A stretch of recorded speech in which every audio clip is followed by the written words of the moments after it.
नुकसान पहुंचाया, ये राजद्रोह नहीं है, लेकिन उसके खिलाफ नफरत करना राजद्रोह है। तो हम कई लोगों ने प्रधानमंत्री को चिट्ठी लिखी।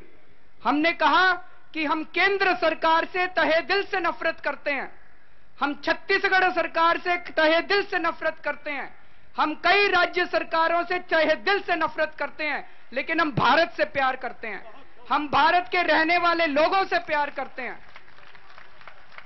तो हम तो राजद्रोही हो गए, हमने तो राजद्रोह कर दिया, तो आप अब हमें कैद कर लीजिए, हमें भी आजीवन कारावास दे दीजिए। और इसके लिए हम लोगों ने एक सिग्नेचर कैंपेन चलाया हुआ है कि हम सारे राजद्रोही हैं, क्योंकि हम अपनी सारी सरकारों से नफरत करते हैं। इन सरकारों ने इस देश को लूटा है, इस देश के लोगों को लूटा है, तो आप सब लोगों को राजद्रोह के खिलाफ के मुकदमा लगा के हमें जेल में डाल दीजिए। तो मैं ये समझाना चाहता था कि ये जो अंग्रेजों के बनाए कानून हैं, इन कानूनों को जब तक हम नहीं बदलेंगे तब तक समाधान नहीं हो सकता। ये सीबीआई, ये सीवीसी, ये विजिलेंस एजेंसी, ये भ्रष्टाचार निरोधक कानून, इन सबको हम लोगों ने पढ़ा। ये सारे के सारे कानून भ्रष्टाचारियों को बचाने के लिए बने हुए हैं, उनको जेल में डालने के लिए नहीं बने हुए हैं। इन सारे कानूनों को बदलना पड़ेगा। इसके लिए हम लोगों ने बाबा रामदेव जी के आशीर्वाद से एक कानून बनाया, लोकपाल बिल, जन लोकपाल बिल। इसी रामलीला मैदान में 30 जनवरी को एक बहुत बड़ी रैली हुई थी और हमने सरकार को लिखा था। 1 दिसंबर को एक चिट्ठी भेजी थी प्रधानमंत्री को। उस चिट्ठी के ऊपर बाबा रामदेव जी के दस्तखत हैं, श्री श्री रविशंकर के दस्तखत हैं, किरण बेदी के दस्तखत हैं, अन्ना हजारे के दस्तखत हैं, स्वामी रग्निवेश जी के दस्तखत हैं। इन सब लोगों ने दस्तखत लिख के मनमोहन सिंह को कहा था कि भ्रष्टाचार के खिलाफ इस कानून को लागू करो, जिस कानून को इस देश की महान हस्तियों ने बनाया है। इस कानून को बनाने में जस्टिस संतोष हेगड़े, किरण बेदी, प्रशांत भूषण, शांति भूषण, ऐसे बड़े बड़े लोगों ने इस कानून को बनाया और ये कानून प्रधानमंत्री को भेजा। और प्रधानमंत्री के यहां से 3 महीने हो गए, जवाब तक नहीं आया कि हमें कानून की कॉपी मिल गई है। तो वो ये कानून लागू नहीं करने वाले। क्यों? क्योंकि ये कानून कहता है कि अगर कोई भी व्यक्ति, भारत का कोई भी नागरिक लोकपाल के पास जाके शिकायत करेगा तो उसके अंदर 6 महीने से 1 साल के अंदर उसकी तहकीकात होगी। अगले 1 साल के अंदर उसको जेल भेजा जाएगा, उसको आजीवन कारावास दी जाएगी, उसकी संपत्ति जब्त की जाएगी और उसको नौकरी से निकाला जाएगा। आप कई गांवों से आए हैं, गांवों में आपने देखा होगा पंचायत के कामों में भ्रष्टाचार होता है। राशन कार्ड बनवाने जाते हैं, वो रिश्वत मांगता है, लेकिन कहां जाएं, किसके पास जाएं? उन्हीं लोगों के पास जाके शिकायत करनी पड़ती है जो डाकू हैं और जो चोर हैं। वो आपकी शिकायत पे कैसे गौर कर सकते हैं? तो हमें एक ऐसा कानून चाहिए जहां पे एक आम आदमी जाके भ्रष्टाचार की शिकायत करे और उस शिकायत पर 6 महीने के अंदर कार्रवाई हो और 1 साल के अंदर भ्रष्टाचारियों को जेल भेजा जाए। ऐसे जन लोकपाल को जो इस देश की महान हस्तियों ने बनाया है, इस कानून को लागू करवाने के लिए हम सब लोगों ने इंडिया अगेंस्ट करप्शन, भ्रष्टाचार के खिलाफ जन विरोध नाम से, जनयुद्ध नाम से एक मुहिम चालू की है। स्वामी रामदेव जी की लीडरशिप में, अन्ना हजारे साहब की लीडरशिप में आप सब लोगों से निवेदन है, अन्ना हजारे साहब 5 अप्रैल को आमरण अनशन पर बैठ रहे हैं दिल्ली आके।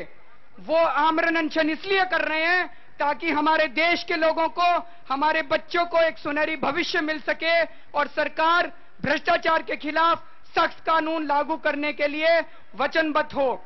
मेरी आप सब लोगों से गुजारिश है कि 5 अप्रैल को सब लोग 1 दिन, 2 दिन, 3 दिन, जितने दिन हो सके अन्ना हजारे साहब के साथ हम लोग भी उपवास करेंगे। कम से कम 1 दिन के लिए 5 अप्रैल को सब लोग उपवास करें। हमारा किसी पॉलिटिकल पार्टी से कोई, हम किसी के खिलाफ नहीं है, हम किसी नेता के खिलाफ नहीं है, हम भ्रष्टाचार के खिलाफ हैं और हम चाहते हैं कि ये जो बाबा रामदेव जी ने मुहिम चालू की है, अंत में इस देश से भ्रष्टाचार समाप्त हो। बहुत बहुत शुक्रिया।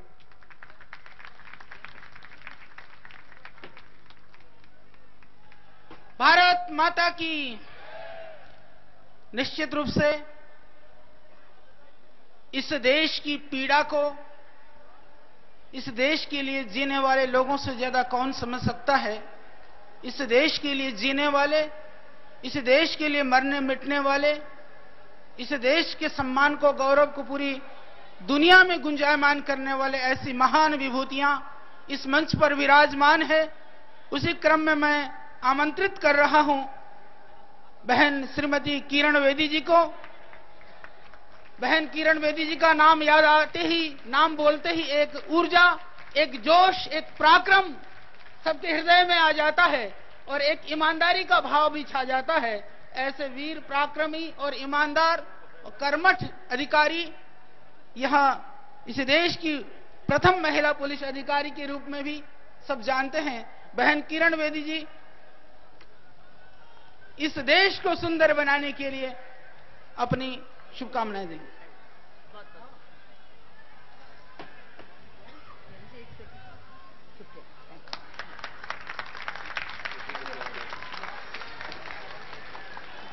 बाबा रामदेव जी को प्रणाम करते हुए, उनके सभी साथियों को और संगत को प्रणाम करते हुए मैं अपनी बड़ी खुशी प्रकट करती हूं कि इतना सुंदर आज एक भविष्य नजर आना शुरू हो गया है। हम एकत्रित होने लग गए हैं एक आवाज में, वो है भ्रष्टाचार विरुद्ध।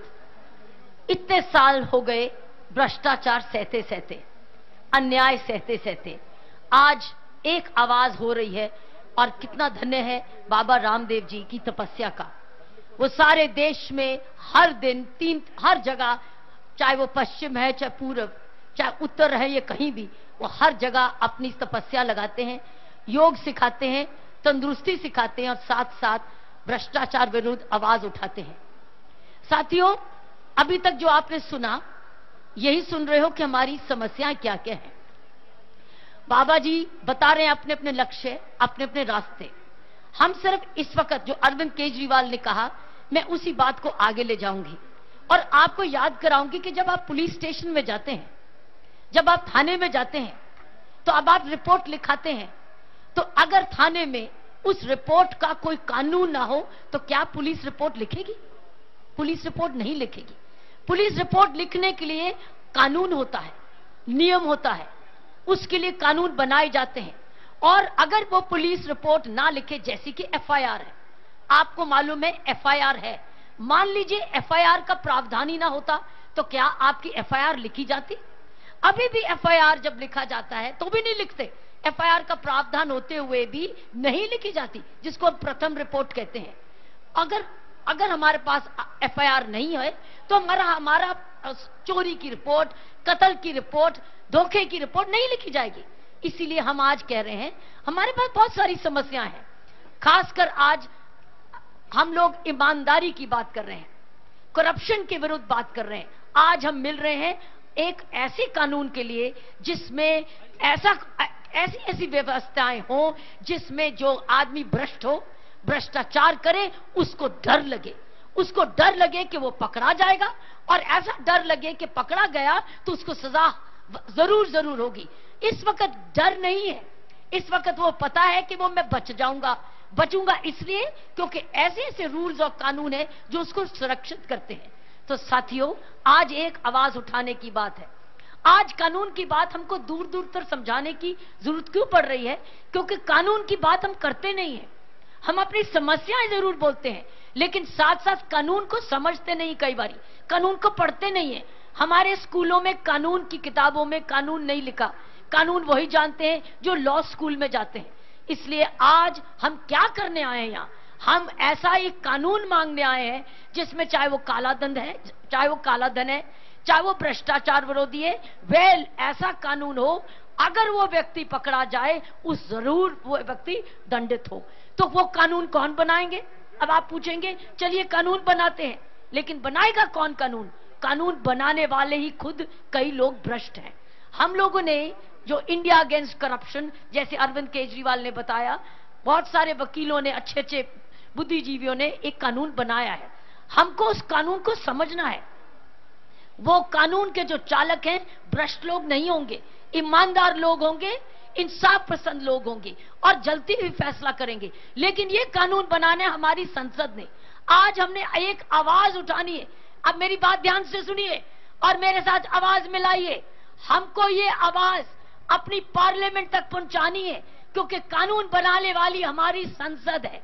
अभी पिछले कई दिनों में संसद में जब से गुफ्तगू शुरू हुई है, सेशन शुरू हुआ है, लेकिन कानून बनाने की आवाज अभी नहीं उठी है। हमको कानून चाहिए, ऐसा कानून जो भ्रष्ट आदमी ना बच सके और भ्रष्ट आदमी को दंड हो।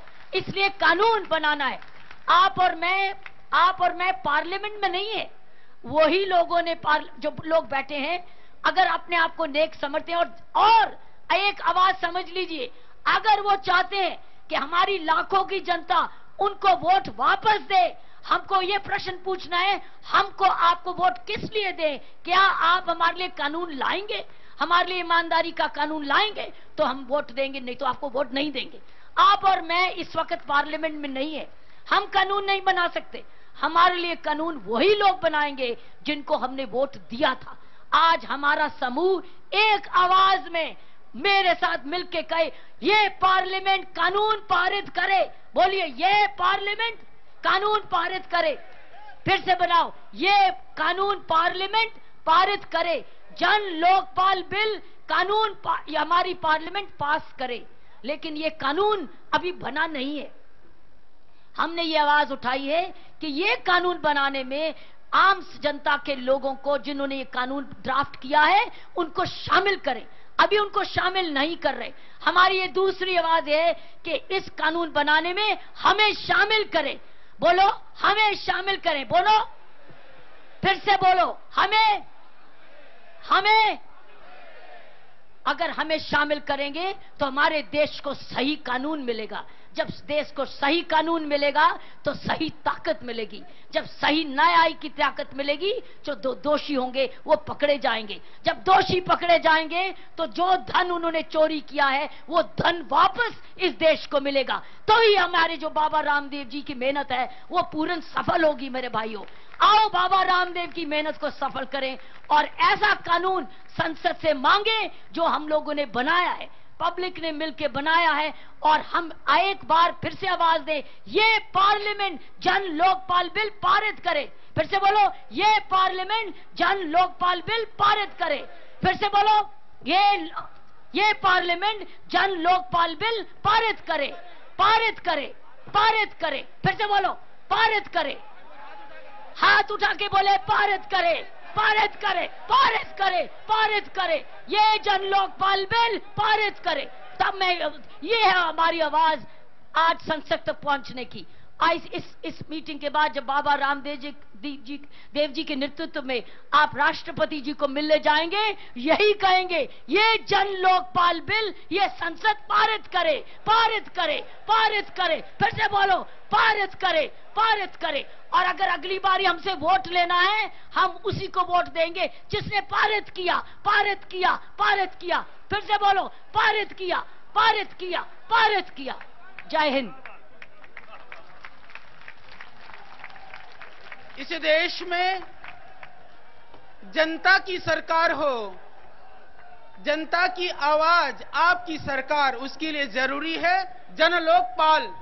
बहन किरण जी ने पुरजोर शब्द में बताया कि किस तरह से इस देश में आम नागरिक को न्याय नहीं मिल पाता है, न्याय कैसे मिल पाएगा, उसके लिए हमें क्या करना है। अब मैं आमंत्रित कर रहा हूं माननीय श्री विश्वबंधु गुप्ता जी, जो पूर्व आयकर आयुक्त हैं, उनको पता है कि किस तरह से विदेशों में धन जमा है, वह धन कैसे देश में आ सकता है और लोग क्यों नहीं आना देना चाहते। माननीय विश्वबंधु गुप्ता जी। दोस्तों, भाइयों और गुरुदेव बाबा रामदेव जी, आप इस चीज को नहीं मानेंगे, मैं अभी तक बाबा रामदेव जी को पर्सनली नहीं मिला हूं। उनके मेरे पास फोन आए आसाम से, बोले विश्वबंधु तुमको बहुत कुछ मालूम है, समय आ गया है, तुम आ जाओ। और आज मैं बाबा रामदेव के कहने पे चला आया हूं। मैं चला आया हूं बाबा रामदेव के लिए अपनी जिंदगी न्यौछावर करने के लिए चला आया हूं।